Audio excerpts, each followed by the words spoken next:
नमस्कार, आप सभी का करनी क्लासेज में हार्दिक स्वागत है।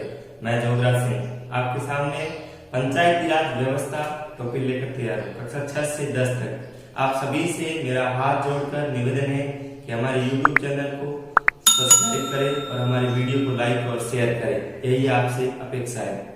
पंचायती राज व्यवस्था हमारे जहन में आते ही हमें पंच परमेश्वर और प्राचीन पद्धति हमारे जहन में आती है। और वाकई में अगर देखा जाए तो प्राचीन पद्धति के आधार पर ही पंचायती राज व्यवस्था की बुनियादी जो नींवें रखी गई है। अगर शुरुआती तौर पर देखा जाए तो मौर्य काल हो, गुप्त काल हो या मुगल काल हो और उसके बाद में आधुनिक भारत हो, हमेशा ग्रामीण क्षेत्र की बात की गई। ग्रामीण क्षेत्र को किस प्रकार से विकसित किया जाए, किस प्रकार से उनके विभिन्न प्रकार की जो समस्याएं हैं उसका निराकरण किस प्रकार से किया जाए, इसी को ध्यान में रखते हुए भारत के विभिन्न विचारकों और सुधारकों ने एक प्रयास किया कि एक ऐसी व्यवस्था कायम की जाए जिससे जिस केंद्र और राज्य की योजनाओं का सीधा सीधा उस गरीब तबके पर और अंतिम पायदान पर बैठे हुए व्यक्ति को फायदा पहुंचा जाए और किस प्रकार से। और अगर पंचायती राज व्यवस्था का अगर शाब्दिक तरीके से हम देखें तो इसका एक शाब्दिक और सीधा सीधा अर्थ है कि पावर को डिस्ट्रीब्यूट करना, सत्ता में सभी की भागीदारी हो, किस प्रकार से हो, ये सुनिश्चित करने के लिए पंचायती राज व्यवस्था की गई। सबसे पहले पंचायती राज व्यवस्था की संकल्पना महात्मा गांधी के द्वारा की गई। उसके बाद बलवंत राय मेहता समिति 1956 जिन्होंने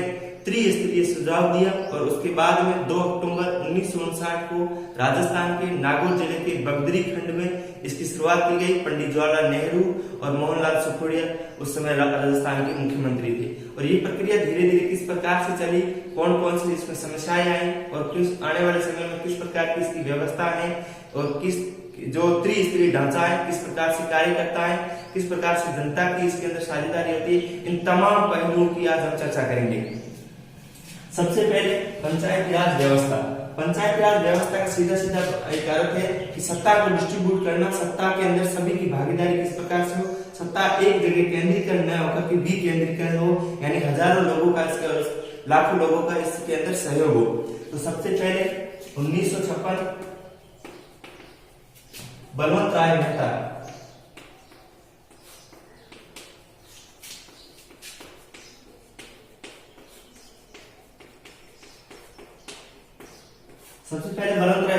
1956 के अंदर एक सुझाव दिया कि पंचायती राज जो व्यवस्था है उसके अंदर त्रिस्तरीय ढांचा होना चाहिए और त्रिस्तरीय ढांचे के अंदर जनता का सीधा सीधा कनेक्ट होती है। तो त्रिस्तरीय ढांचे में क्या था, सबसे पहले ग्राम स्तर पर, दूसरा था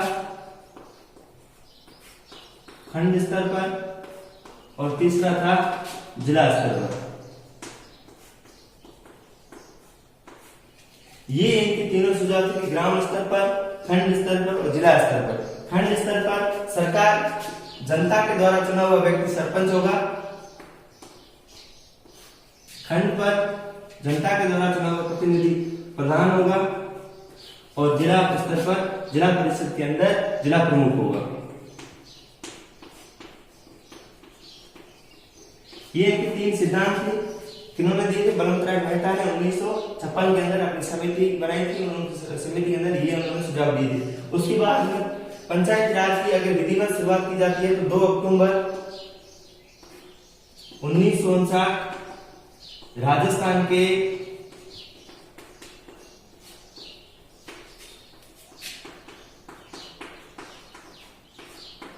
नागौर जिले से और बगदरी गांव से पंडित जवाहरलाल नेहरू और उस समय के तत्कालीन मुख्यमंत्री राजस्थान के मोहनलाल सुखोड़िया के द्वारा किया गई। और उसके बाद सबसे पहले अगर बात की जाए तो अगर सर्वप्रथम पंचायती राज व्यवस्था की शुरुआत कहां पर हुई तो सर्वप्रथम पंचायती राज व्यवस्था की शुरुआत राजस्थान की हुई और उसके बाद दूसरे नंबर पर आंध्र प्रदेश की हुई। इसकी शुरुआत होती है आंध्र प्रदेश से। ये 2 टॉपिक थे। और इससे सबसे पहले अगर कल्पना किसने की थी पंचायती राज व्यवस्था की तो लॉर्ड रिपन ने की थी।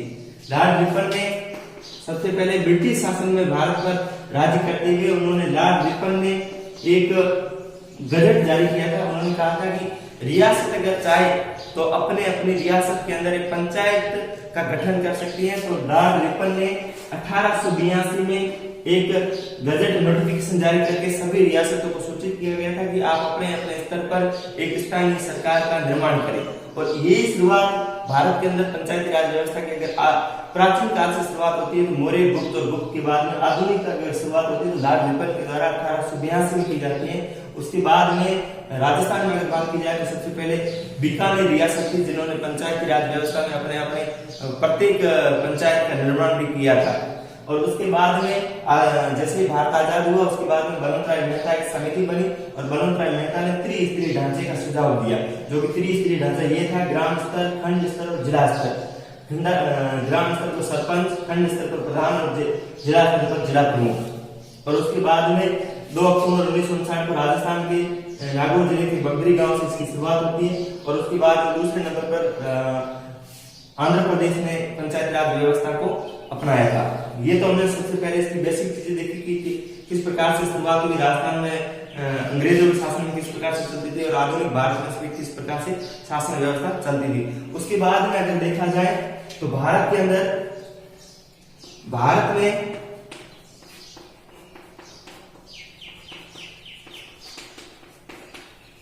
आधुनिक पंचायती राज है व्यवस्था के जनक राजीव गांधी को कहा जाता है। ये 3 टॉपिक है। उसके बाद में अगर देखा जाए तो 24 अप्रैल 1993-94 में एक केंद्र सरकार के द्वारा संसद और राज्यसभा में लोकसभा में एक कानून लाया गया और उस कानून को पारित करने के बाद में 24 अप्रैल 1993-94 को भारत के लगभग 17 राज्यों में लागू कर दिया गया था।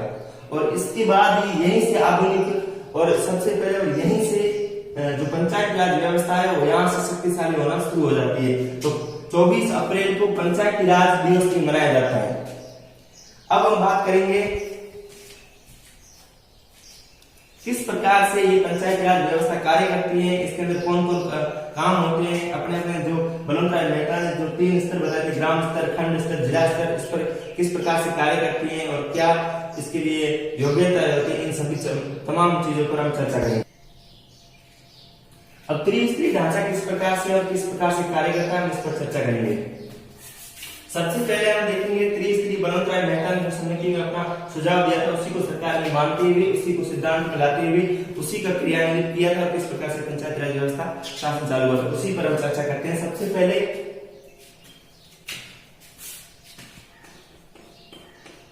ग्राम पंचायत।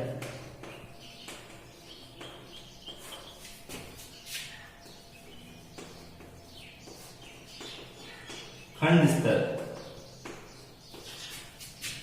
और जिला।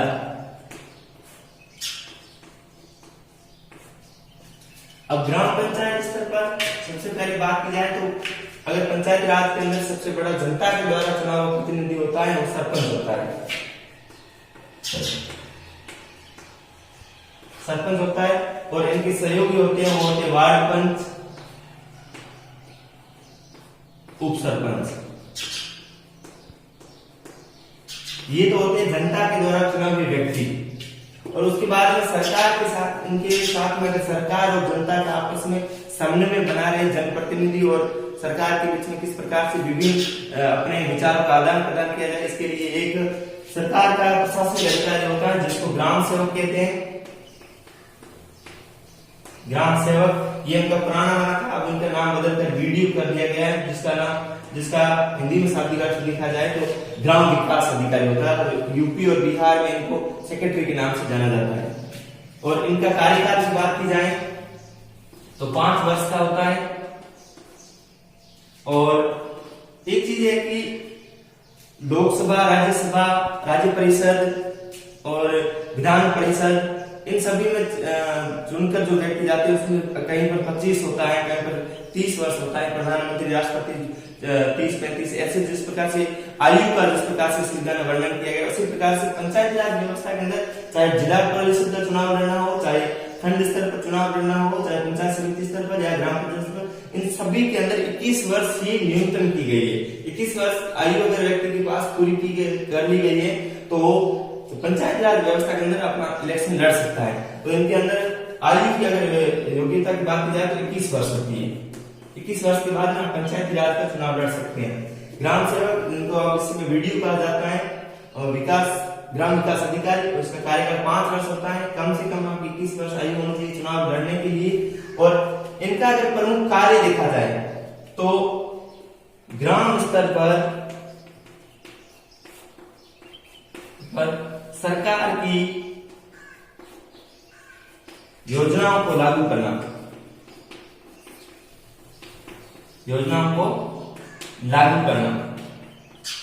ये इनका प्रमुख कार्य होता है। और उसके बाद में तो साफ सफाई और रोशनी, ये तमाम प्रकार के कार्य इनके होते हैं। उसके बाद में इनका जो सरपंच का चुनाव होता है जो प्रत्यक्ष रूप से होता है। जनता ग्राम पंचायत के अंदर लगभग पहले 3000 की जो आबादी होती थी इसको हटाकर अब 2500 कर दी गई है। 2500 व्यक्तियों में से इनको चुनाव यही वोटिंग करते और जाकर सरपंच बनते हैं। उसके बाद अगर खंड स्तर पर देखा जाए तो इनको कहते हैं पंचायत समिति स्तर पर अगर बात की जाए तो पंचायत खंड भी कह सकते हैं और पंचायत समिति भी कह सकते हैं। तो इनका जनता के द्वारा चुना हुआ सबसे बड़ा प्रतिनिधि होता है प्रधान होता है। और ये प्रधान अप्रत्यक्ष रूप से बनते हैं किनके द्वारा? पंचायत समिति के सदस्य जो जीत कर आते हैं, जिनका अधिक बहुमत होता है वही अपना प्रधान बनाते हैं। ये किसी भी पार्टी का आवश्यकता है, इसमें पार्टियां भी चुनाव लड़ती है। और इनके साथ में सहयोग करने के लिए पंचायत समिति सदस्य होते हैं। पंचायत समिति सदस्य। और जनता का चुनाव सबसे बड़ा जो पद होता है वो प्रधान होता है। और इनके साथ में सरकार और जनप्रतिनिधि के बीच में एक बढ़िया ट्रांजेक्शन बना रहे हैं, किस प्रकार से सामने बना रहे हैं, कड़ी से कड़ी जुड़ी रही है। इसके लिए एक प्रशासनिक अधिकारी होता है जिसको बीडीओ कहा जाता है, ब्लॉक डेवलपमेंट ऑफिसर कहते हैं। और इनको कहते हैं खंड विकास अधिकारी। खंड विकास अधिकारी जो कि राजस्थान प्रशासनिक सेवा का अधिकारी होता है। इनकी भी अगर कार्यकाल की बात की जाए तो ये 5 वर्ष का कार्यकाल होता है। योग्यता कम से कम मिनिमम आयु इनकी भी 21 वर्ष निर्धारित की गई है। और इनका प्रमुख कार्य क्या होता है कि सरकार, राज्य सरकार और केंद्र सरकार की जितनी भी योजनाएं होती हैं उन सभी योजनाओं को सांसद और विधायक के मार्फत सहयोग से समन्वय बनाते हुए लागू करवाना और उनके अधिक से अधिक कार्य लाकर ग्रामीण क्षेत्र तक अपने यहाँ से जितना भी बजट आता है उनको अधिक से अधिक ग्राम स्तर पर अधिक से अधिक किस प्रकार से सक्रिय करवाया जाए और किस प्रकार से लोगों को फायदा दिया जाए। तो ये सबसे इम्पोर्टेंट पंचायती राज की कड़ी होती है पंचायत समिति। और इन्हीं के द्वारा लगभग ग्राम पंचायतों का अगर विकास होगा तो सबसे पहले अगर पंचायत समिति के बढ़िया और अच्छे लोग होते हैं तो ग्राम स्तर पर बढ़िया काम होता है। तो सरकार के सभी योजनाओं का राज्य व केंद्र की सभी योजनाओं को लागू करवाना, ये इनका प्रमुख कार्य होता है। अब हम बात करेंगे जिला स्तर पर इसको चुनाव जो जिला परिषद होता है। जिला परिषद अब जैसे ग्राम स्तर पर सरपंच होता है, पंचायत समिति स्तर पर प्रधान होता है जो जनता के द्वारा चुनाव सबसे बड़ा प्रतिनिधि होता है। इसी प्रकार से जिला परिषद में सबसे बड़ा अगर जनता के द्वारा चुनाव प्रतिनिधि होता है तो जिला प्रमुख होता है और इनकी शक्तियां लगभग सांसद के बराबर होती है। जिला प्रमुख होता है और उसके बाद में प्रशासनिक अधिकारी यहाँ पर नियुक्त किया जाता है तो सीओ होता है जिसको जिला परिषद मुख्य कार्यकारी अधिकारी कहा जाता है। जिला परिषद मुख्य कार्यकारी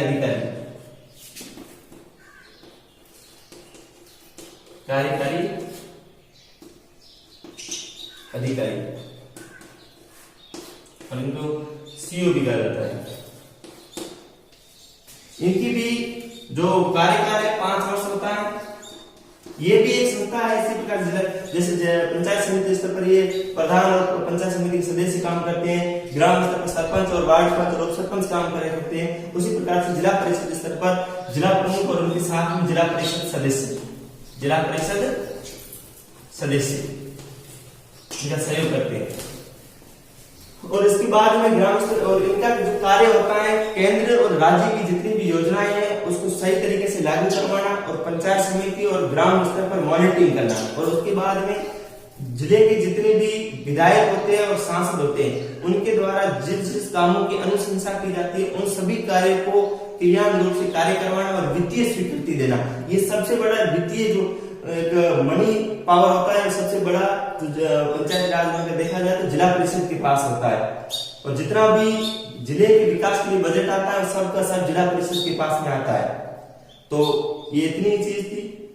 आपसे मैं हाथ जोड़कर विनती करता हूँ कि हमारे चैनल को सब्सक्राइब करें और हमारी वीडियो को लाइक और शेयर करें। धन्यवाद।